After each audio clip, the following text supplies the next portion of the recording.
শেষ ৩ ম্যাচে নিয়েছেন ২০ উইকেট, তবুও অস্ট্রেলিয়া বিপক্ষে প্রথম ম্যাচে অনিশ্চিত তাইজুল ইসলাম। তাসমান পারে অভিষেক হতে পারে টাইগার এক তরুণ তারকার। পেস এবং স্পিন দুই বিভাগে ভারসাম্য রেখে এবার অস্ট্রেলিয়া বিপক্ষে শক্তিশালী বোলিং ইউনিট আছে বাংলাদেশ দল, যেখানে বড় ট্রাম্প কার্ড হতে পারেন অলরাউন্ডার সৌম্য সরকার। সব মিলিয়ে ওদের বিপক্ষে কেমন হতে যাচ্ছে বাংলাদেশের বোলিং বিভাগ, তাই নিয়ে বিস্তারিত এই রিপোর্টে। বাংলাদেশ ক্রিকেটের সবচেয়ে আন্ডাররেটেড সদস্যকে টেস্ট ফরম্যাটে তাইজুল ইসলামকে বেছে নিয়ে কয়েকবারই আলোচনায় এসেছেন পিসিবির বর্তমান প্রেসিডেন্ট ও সাবেক অধিনায়ক তামিম ইকবাল। আন্ডাররেটেড বিবেচনা বাদ দিলেও দেশের ইতিহাসে বিশেষ করে লাল বলে তার অবদান কিংবদন্তির সমতুল্য। সেই তাইজুল নিজের কেরিয়ারের প্রথমবার অস্ট্রেলিয়ার মাটিতে গিয়েছেন টেস্ট খেলতে। ডারউইনের বিমানে ওঠার আগে অবশ্য দুরন্ত ফর্ম বহন করেছেন বামহাতি এই স্পিনার। শেষ ৩ ম্যাচে তার শিকার ২০ উইকেট। তার চেয়ে বড় কথা, সবশেষ ১০ টেস্টে তাইজুলের ঝুলিতে উঠেছে মোট ৫৯ উইকেট। তবুও অস্ট্রেলিয়ার বিপক্ষে প্রথম ম্যাচে নিশ্চিত না তাইজুল। এখান থেকে পরিষ্কার বর্তমানে টাইগার স্কোয়াডে কতটা প্রতিদ্বন্দ্বিতা বিদ্যমান। সব ঠিক থাকলে অস্ট্রেলিয়ার মাটিতে নিজেদের সেরা বোলিং ইউনিট নিয়ে মাঠে নামবে টিম টাইগার্স। তাসমান সাগরের পাড়ে সবসময় বাতাস থাকে। এখানে টেস্টে প্রথম ২ থেকে ৩ দিন পেসাররা খানিকটা বাড়তি সুবিধা পেয়ে থাকেন, বিশেষ করে বাড়তি বাউন্স এবং এয়ার সুইং পেয়ে থাকেন বোলাররা। সেই কথা বিবেচনা করে পেসারদের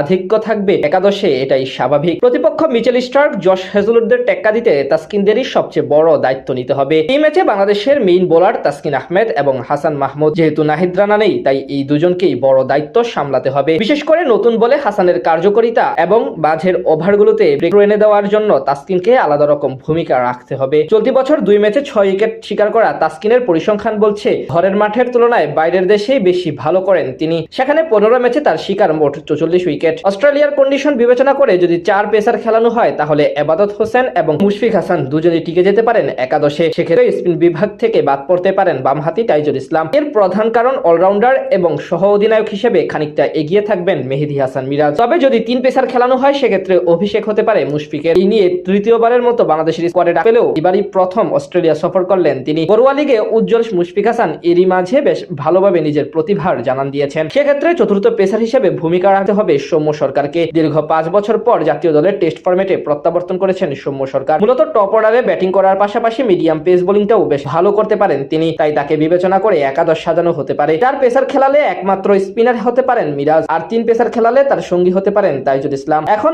আগামী ১৩ আগস্ট ডারউইনের উইকেট বিবেচনা করে সিদ্ধান্ত নেওয়া হবে কেমন বোলিং ইউনিট নিয়ে স্বাগতিকদের চ্যালেঞ্জ জানাতে নামবে বাংলাদেশ দল। বাংলাদেশ ক্রিকেটের সবচেয়ে আন্ডাররেটেড সদস্যকে টেস্ট ফরম্যাটে তাইজুল ইসলামকে বেছে নিয়ে কয়েকবারই আলোচনায় এসেছেন পিসিবির বর্তমান প্রেসিডেন্ট ও সাবেক অধিনায়ক তামিম ইকবাল। আন্ডাররেটেড বিবেচনা বাদ দিলেও দেশের ইতিহাসে বিশেষ করে লাল বলে তার অবদান কিংবদন্তির সমতুল্য।